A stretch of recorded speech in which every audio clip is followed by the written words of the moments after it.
पूजनीय संत समाज देवी और देवता सुने समझे विचार करे और अपना कल्याण करे।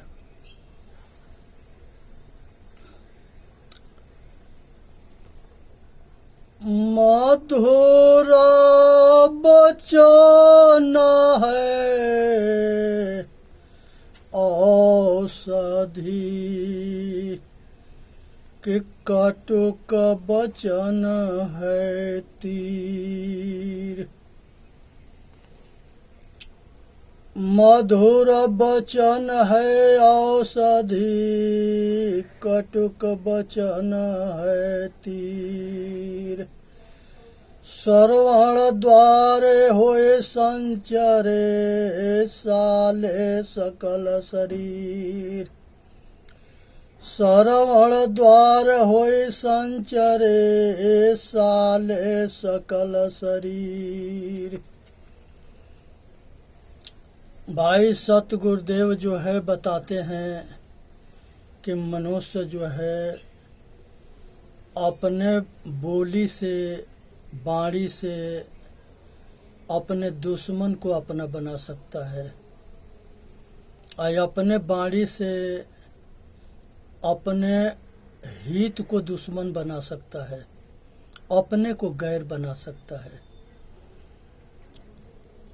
वशीकरण यह मंत्र है तज दे वचन कठोर। ये वशीकरण मंत्र है, प्रेम से बोलना। इसमें बहुत बड़ी ताकत है। वाणी बहुत बड़ा ताकत है। संसार में सब कुछ वाणी के द्वारा होता है। एक आदमी कहता है, दूसरा करता है, खुद करता है, सब करते हैं।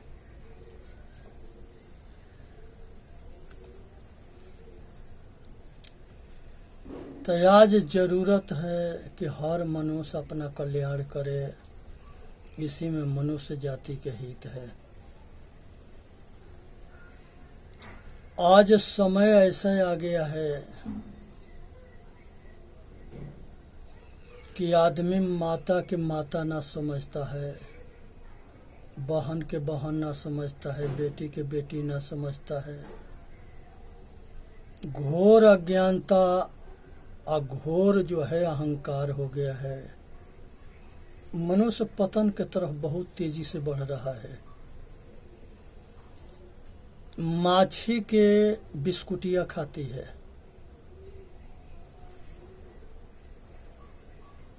इसके चूहा के सर्फ खाता है, बिल्ली खाती है। इसी तरह से जो है बड़े जीव बड़े कीड़े छोटे कीड़े के खाते हैं। इसी तरह से बड़े जानवर छोटे जानवर के खाते हैं और इसी तरह से बड़े लोग छोटे लोग के खा जाते हैं। जो मजहब संप्रदाय बलवान होता है, जिसकी लाठी उसकी भैंस, तो वो जो है कमजोर के जीने ना देता है। संसार के अंदर जिसको परमात्मा दुनिया मानता है, उसकी कानून के डायरी एक ना है, ना वो परमात्मा एक है। सबने अपना परमात्मा अलग अलग बनाया है। संसार में सबने अपना परमात्मा अलग अलग बनाया है।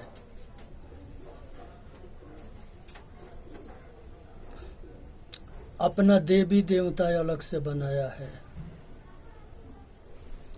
मनुष्य जब बच्चा था तो ये जो है लकड़ी के कपड़ा के लड़का लड़की बना करके उसको दोनों के शादी कराता था। और वही लड़का लड़की जब बड़ा होता था तो ये शादी करके बाल बच्चा पैदा करता है। दोनों खेल में अंतर है। यही अंतर समझ में सबके न आता है। आदमी के बनाया हुआ जितने देवी देवता है वो सब जड़ है। वो खुद के रक्षा ना करेगा ना दूसरे के रक्षा कर सकता है। लेकिन ये अंधा मनुष्य जो है ये किसी के बात सुनने के लिए तैयार ना है। यही कारण जो है वो भटक जाता है और धोखेबाज उसके जो है फंसाने में सफल हो जाते हैं। जो परमात्मा है प्रकृति के बनाया हुआ सच्चा मंदिर है जिसको शरीर कहते हैं, और आदमी के बनाया हुआ जितने मूर्तियां हैं ये नकली मूर्ति है और ये शरीर असली मंदिर है, असली मूर्ति है। इसको प्रकृति ने बनाया है, उसको मनुष्य ने बनाया है। मनुष्य कागज में बनाता है, मनुष्य मिट्टी के बनाता है, मनुष्य पत्थर के बनाता है, और मनुष्य जो है तांबा पीतल सोना चांदी के भी बनाता है। ये सब मंदिर में रखे जाते हैं। ये मंदिर में ये सारे दौलत इकट्ठे होते हैं।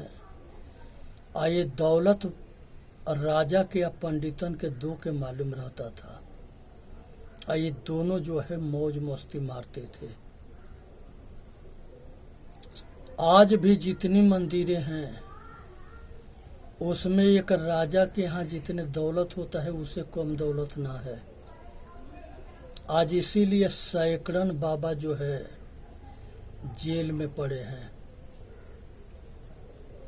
क्योंकि मांस खाते थे, दारू पीते थे, व्यभिचार करते थे, हिंसा करते थे, और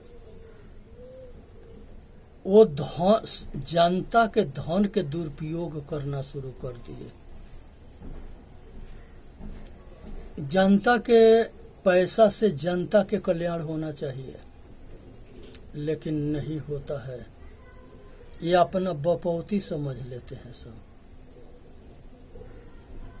और ये सारे मूर्ति में पंडित प्राण प्रतिष्ठा करता है। और जब पंडित प्राण प्रतिष्ठा करता है तो वो मंदिर में लोग उसको पूजने लगते हैं। और जितने वो मंदिर में जाते हैं ये सारे भिखारी हैं। ये मंदिर में जितने जाते हैं ये सब भिखारी हैं, सगरी अज्ञानी है। ये सबके पास एक पैसा के ज्ञान ना है। अगर ये सबके मूर्ख कहा जाए तो कोई अचंभव की बात ना है।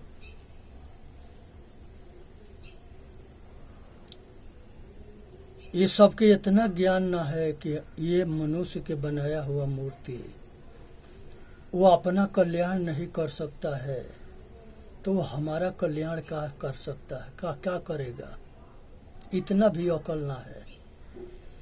ये मुल्ला जो है मंदिर के मूर्ति के तोड़ते थे या लूटते थे, और जो जाता था उसको काटते थे। वो जान गए थे इस बात के कि ये मूर्ति में ये सब में जान ना है, ये मुर्दा पहले से है सब। अज्ञानी आदमी के अब पशु में कोनो अंतर ना होता है।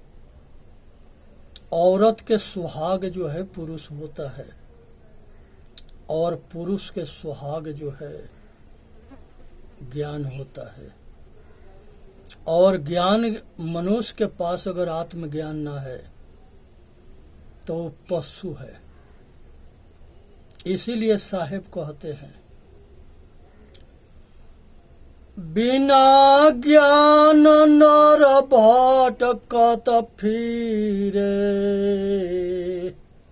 ये बिना ज्ञान के नर भटकता है, अटकता है, सटकता है और मरता है। उसके दुख पीछा ना छोड़ेंगे। आज मनुष्य जब खाट पर सड़ता है और कोई दवा काम ना करता है तो रोता है, लेकिन तनी ऐसा होश में आता है तो वो अपने आगे किसी को लगाता ना है। ये मनुष्य के दुर्भाग्य है। संसार के अंदर जो मुक्ति कही गई है, मोक्ष कहा गया है, कैवल्य कहा गया है, वो दुख से छूटने के नाम है। सभी दुख से छूट जाना, इसी के नाम मुक्ति है। हमें सब दुख से कैसे छूटेंगे? साहेब बताते हैं, हो विवेक का मोह भ्रम भागा। जब मनुष्य के ज्ञान हो जाता है तो मोह और भ्रम दोनों छूट जाते हैं। आज जब ये आदमी मनुष्य के निस्वार्थ सेवा करता है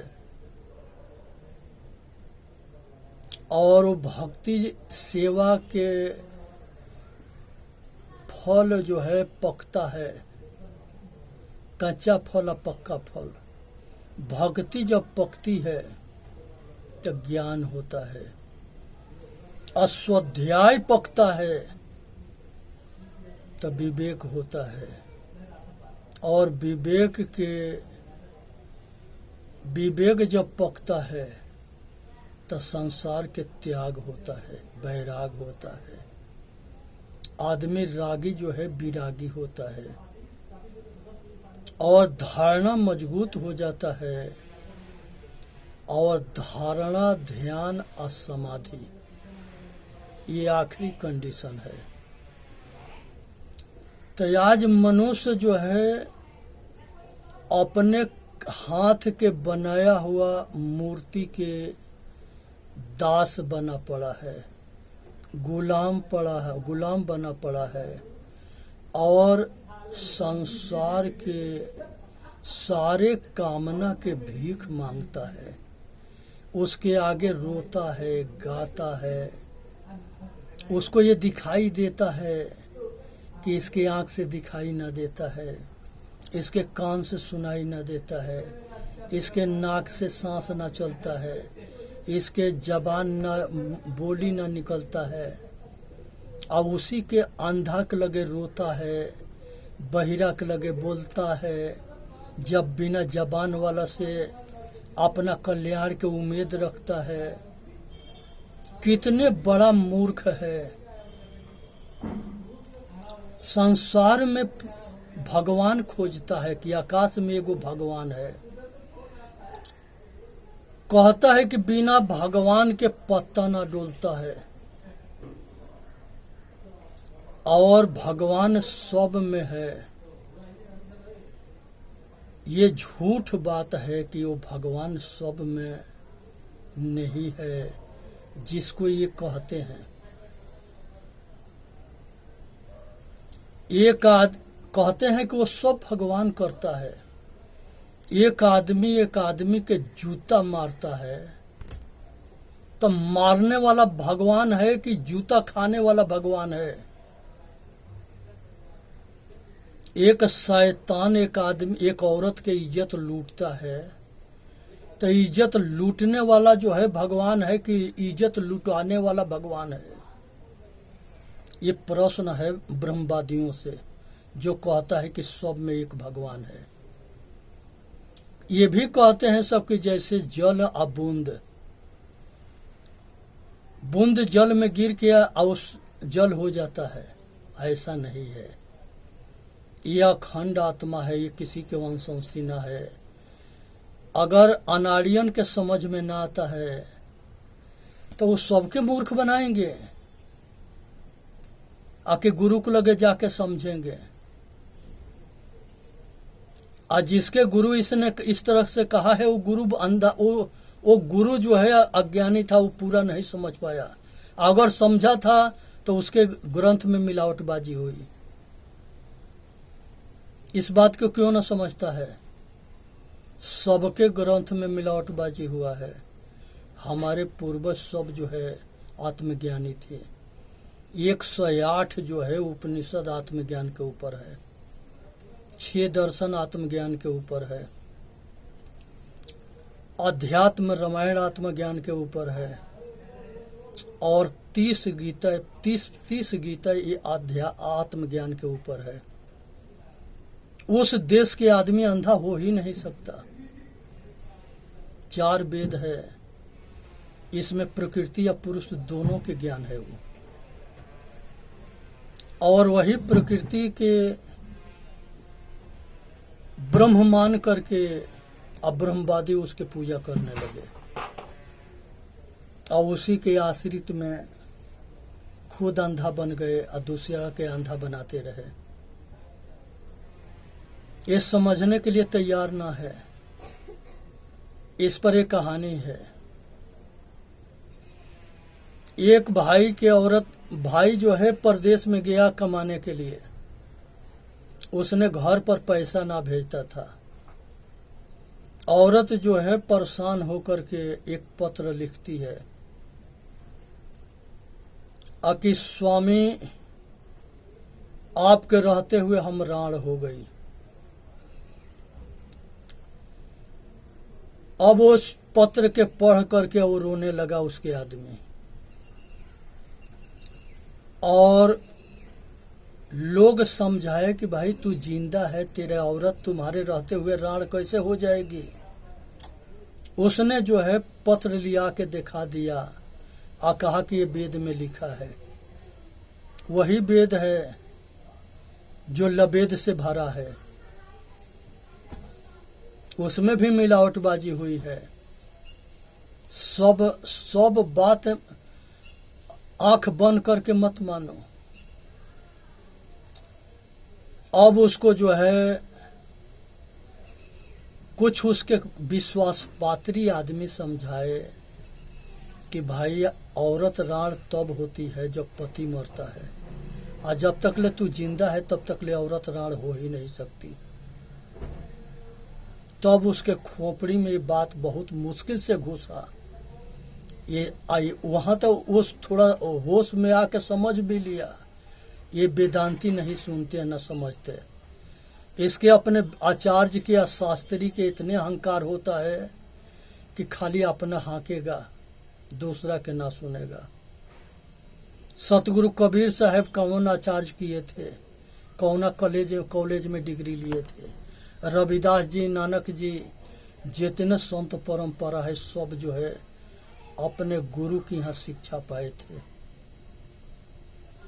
और संसार में जैसा के तैसे कहे।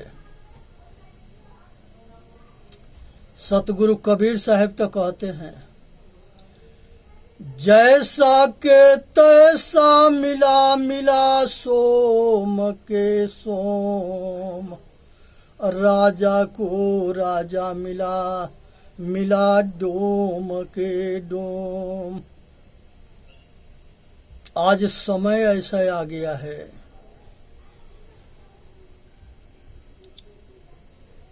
कि जो लुटेरे हिंदुस्तान के लूटे, वो लुटेरे देश के बंटवारा कराए, और जो इसके टुकड़ा हुआ वो तो मुस्लिम देश बन गया, और हिंदू के जो है हिंदू राष्ट्र बनाने में फिर लड़ने मरने के लिए तैयार है।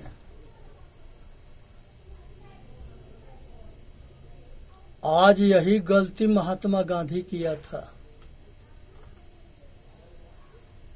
नाथूराम गोड़ कहा कि जब देश के बंटवारा कर दिए हो तो टोटल मुसलमान के पाकिस्तान जाने दो,